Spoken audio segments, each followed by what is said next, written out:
नमस्कार मित्रांनो, घरोघरी मातीची चुली या मालिकेत आता सारंग जो असतो तो ऋषिकेशकडे जातो.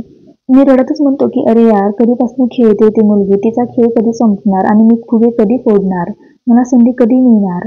तर आता ऋषिकेश म्हणतो की संधी मिळवायची नसते, तर संधी जी आहे ती बनवायची असते. तर मित्रांनो, आता ऋषिकेश आणि सारंग दोघेही तिकडे जातात आणि तो फुगा फोडतात बंदुकीने. तर मित्रांनो, आता एक फुगा फुटत म्हणजे आता एक फुगा फुटतो आणि मित्रांनो, आता तो माणूस येतो आणि तो म्हणतो की तुमचं बक्षीस धरा.